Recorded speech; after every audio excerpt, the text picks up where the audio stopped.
दोस्तों, अगर आपको द क्राइम शो की कहानियां अच्छी लग रही हैं, तो हमारा ये चैनल जल्दी से सब्सक्राइब कर दो। ऐसे बहुत सारे रेगुलर व्यूअर्स हैं जो हमारी कहानियां देखते तो हैं, लेकिन आपने चैनल को सब्सक्राइब नहीं किया है। अगर आप भी उन 85% लोगों में से एक हैं, तो जल्दी से सब्सक्राइब बटन दबाओ। और हाँ, लेटेस्ट थ्रिलिंग क्राइम स्टोरीज की नोटिफिकेशंस के लिए बेल आइकन दबाना मत भूलना। Republic day attack. जैसे ही रिपब्लिक डे पास आता है, तो पूरे दिल्ली एनसीआर में जगह जगह सिक्योरिटी बहुत बढ़ा दी जाती है। इसका एक बड़ा रीजन ये है कि रिपब्लिक डे पर हमारे देश के सबसे बड़े मिनिस्टर्स और लीडर्स सब एक जगह एक बहुत बड़ी पब्लिक गैदरिंग में होते हैं। ऐसे में कोई भी अटैक देश के लिए बहुत डेडली हो सकता है। एक ऐसा ही अटैक प्लान कर रहे थे नौशाद और जग्गा, जहां उन दोनों को इंडिया के सबसे बड़े हिंदू लीडर को मारने का काम मिला था।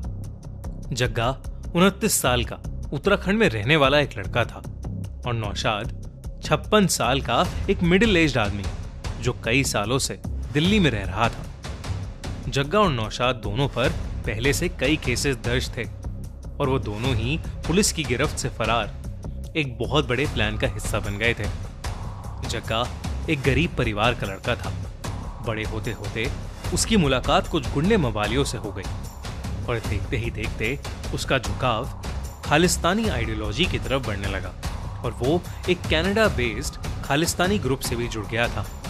उस पर पहले से ही एक मर्डर केस चल रहा था और इसी के चलते वो 2021 में उत्तराखंड की जेल में बंद था, मगर उसकी बहन की शादी के लिए उसे पैरोल पर छोड़ा गया। जग्गा कुछ दिन के लिए अपने घर तो आ गया था, मगर वो अभी भी अंडर सुपरविजन था। तब उसने नौशाद को कांटेक्ट किया और दोनों ने मिलकर जग्गा को भगाने का प्लान बनाया। शादी से एक दिन पहले जग्गा के घर में फंक्शन हो रहा था। तब जग्गा ने अपने 2 जान पहचान के आदमियों से मदद मांगी। उन्होंने प्लान बनाया कि वो दोनों पुलिस वालों का ध्यान भटका के रखेंगे और मौका लगते ही जग्गा वहां से भाग जाएगा।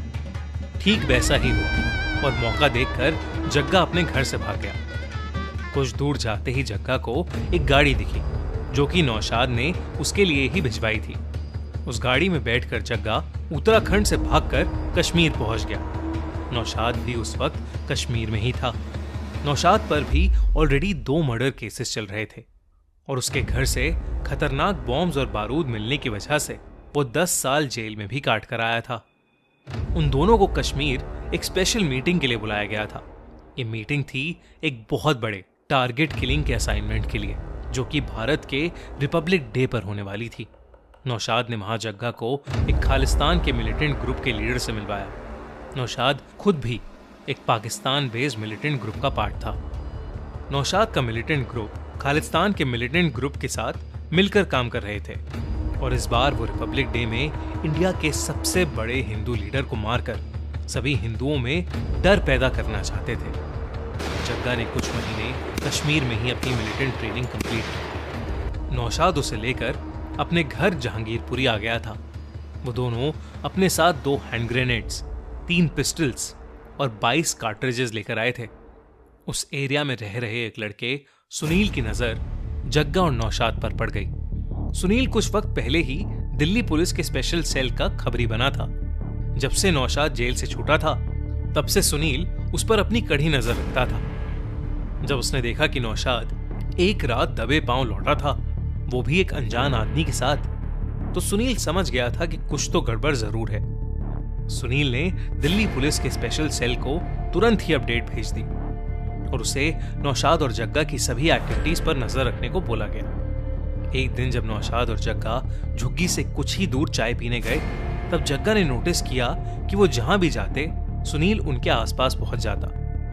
जग्गा ने यह बात नौशाद को बताई और दोनों कुछ खुसर पुसर करके घर को लौटने लगे। जग्गा ने अपनी जेब से कुछ कागज निकालकर नौशाद को पकड़ा दिया और वो मुड़कर घर से कहीं दूर चला गया।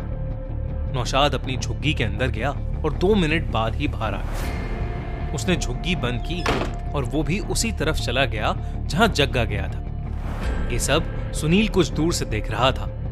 उसे लगा कि उसके लिए अच्छा मौका था पता लगाने का कि आखिर नौशाद क्या कर रहा था। उसने नौशाद की झुग्गी का ताला तोड़ा और अंदर घुस गया। वो उन दोनों का सामान चेक करने लगा और उसे बिस्तर के नीचे पड़े एक बैग में कुछ हथियार मिल गए। सुनील ने तुरंत उनकी फोटो खींचकर स्पेशल सेल को भेज दी। वो और भी कुछ कर पाता उससे पहले ही उसे आवाज आई कि कोई दरवाजे से अंदर घुस रहा था। उसने पलट कर देखा तो नौशाद और जग्गा हाथ में बड़े बड़े चाकू लिए खड़े थे। उन्होंने सुनील को पकड़ लिया और उस पर कई बार चाकू चलाया। सुनील बुरी तरह घायल हो गया, मगर किसी तरह उसने नौशाद को धक्का दिया और वहां से भाग गया। दौड़ते हुए सुनील ने अपना फोन फेंक दिया। वो दोनों सुनील का पीछा करने लगे और कुछ दूर नाले के पास उन्होंने सुनील को पकड़ लिया। उन दोनों ने मिलकर वहीं सुनील का मर्डर कर दिया और उसकी बॉडी के टुकड़े टुकड़े करके वहीं नाले के पास फेंक दिए। वो फोटो मिलने पर स्पेशल सेल ने कई बार सुनील को कांटेक्ट करने की कोशिश की, मगर उसका फोन तो सड़क के एक कोने में टूटा पड़ा था। तब स्पेशल सेल के लीड ऑफिसर रवि ने एक टीम असेंबल की और नौशाद और जग्गा को पकड़ने का ऑपरेशन प्लान किया। उसी रात पुलिस ने झुग्गी नंबर 204 को आगे पीछे से घेरना शुरू कर दिया। अंदर से टीवी चलने की बहुत तेज आवाज आ रही थी। लीड ऑफिसर रवि ने अपने टीम मेंबर्स को झुग्गी का गेट तोड़कर अंदर जाने का इशारा किया और टीम के 2 मेंबर्स ने दरवाजा तोड़ दिया।